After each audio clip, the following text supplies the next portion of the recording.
E aí pessoal, tudo bem com vocês? Sejam bem-vindos a mais uma aula de filosofia. E nesta semana vamos tratar de um filósofo bem legal. Confere aí.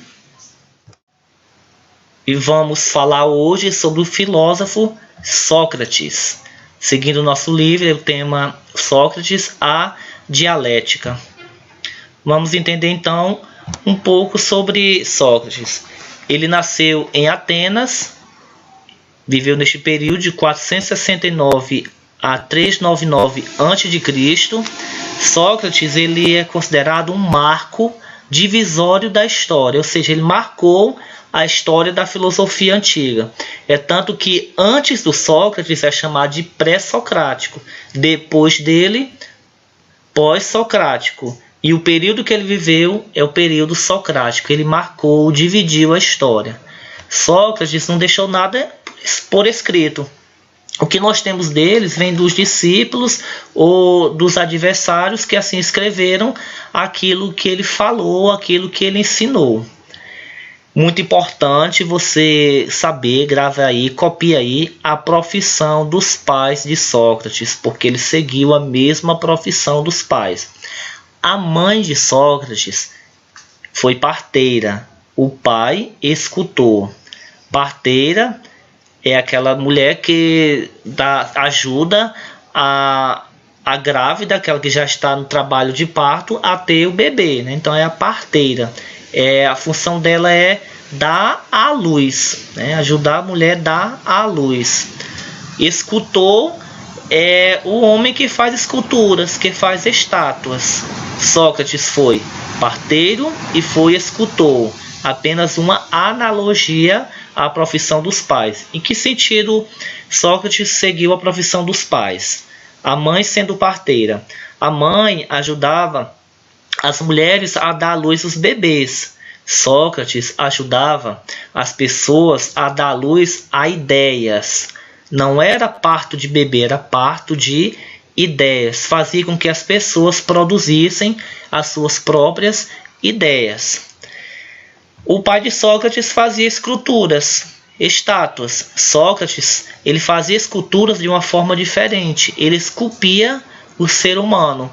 Conversando, dialogando com o ser humano, ele ia reproduzindo um novo homem. Ele ia fazendo com que os homens fossem pensando diferente e agindo diferente. Então, tornavam-se pessoas diferentes, novas pessoas. O trabalho de Sócrates assemelhava-se em parte aos sofistas. Ele estava também na praça pública ensinando as pessoas, porém ele não vendia seus ensinamentos. Era 0,800, era de graça. Os sofistas cobravam alto valor. Sócrates ele dizia que o saber era universal, a verdade é única. O sofista, a verdade é relativa, depende de cada pessoa. E o Sócrates dizia aos jovens: é preciso unir a vida concreta ao pensamento. Ou seja, você tem que unir o seu saber ao fazer, a sua teoria à sua prática. O seu conhecimento você tem que colocar em prática.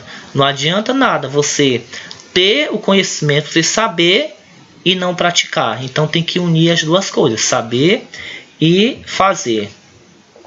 Vamos então ao método socrático, a maneira dele ensinar. Ele usava primeiro a ironia e depois a maiêutica. Calma, não é nada do que você está pensando, é bem fácil. Ironia. Hoje nós usamos ironia, muitas vezes para ridicularizar uma pessoa. Ô menino bonito. Eu não quero dizer que ele é bonito, quer dizer que ele é feio, né? Gostei tanto disso, né? Está ótimo. Mas não está gostando, né? Quer dizer o contrário. Sócrates, a ironia socrática não era dessa forma. Não queria dizer que ele estava na praça ironizando, ridicularizando as pessoas. A ironia dele consistia em fazer perguntas fingindo não saber. Perguntar fingindo não saber. Para que isso? Para que as pessoas buscassem dentro de si mesmas respostas para os diversos questionamentos. Buscavam dentro de si mesmo formular as suas ideias, as suas respostas, para assim produzirem o seu conhecimento. E aí acontecia a maiêutica. Lembra da profissão da mãe de Sócrates? Sócrates também era parteiro, mas era parteiro de ideias. Então, o que é maiêutica? Maiêutica é um parto de ideias. Acontecia o método, primeiro começava na ironia, depois na maiêutica. Sócrates faz perguntas, a pessoa responde. Quando a pessoa responde, já está acontecendo a maiêutica, ou seja, parto de ideias. E algo muito lógico. Quando a mulher está grávida e a parteira vai ajudar a ter o bebê, é claro que o bebê vai nascer da mulher grávida, não vai nascer da parteira. O bebê já está com ela, no ventre da mulher. Sócrates, de uma forma também comparativa, usando aqui a analogia com as pessoas, ele conversa com as pessoas, ironia, que diálogo, para que as pessoas produzam as ideias. As ideias vão nascer das pessoas e não do Sócrates. Ele não vai trazer um conhecimento para as pessoas, ele vai fazer com que o conhecimento saia da própria pessoa. Por isso que ela vai parir as ideias. As ideias não estão em Sócrates, estão nas pessoas. E nós temos a frase tão conhecida de Sócrates: só sei que nada sei. Ele só sabe de uma coisa. O quê? Que nada sabe. Esta frase ela vai revelar a humildade de Sócrates. Ele não se considerava um grande, o sábio, o melhor de todos. Lembra dos sofistas? Super sábios? Sócrates era humilde. Então ele reconhecia a sua ignorância. Ignorância quer dizer a falta de conhecimento, a sua pequenez. Ele via que o conhecimento era tão grande que tudo aquilo que ele conhecia era um nada. Por isso que ele disse: nada sei ainda, porque o conhecimento é mais do que aquilo que eu tenho, do que aquilo que eu adquiri. Só sei de uma coisa, que nada sei. Então essa frase ela revela justamente a humildade, a ignorância humana. Sócrates ele revolucionou o pensamento da época, tanto que eu já disse no slide anterior que ele foi um marco na história. As pessoas começaram a agir, a pensar e agir de uma forma diferente, e isso começou a incomodar as autoridades da época. E aí eles pensaram uma forma de matar Sócrates. Primeiro, criaram uma acusação contra ele. Na verdade, duas.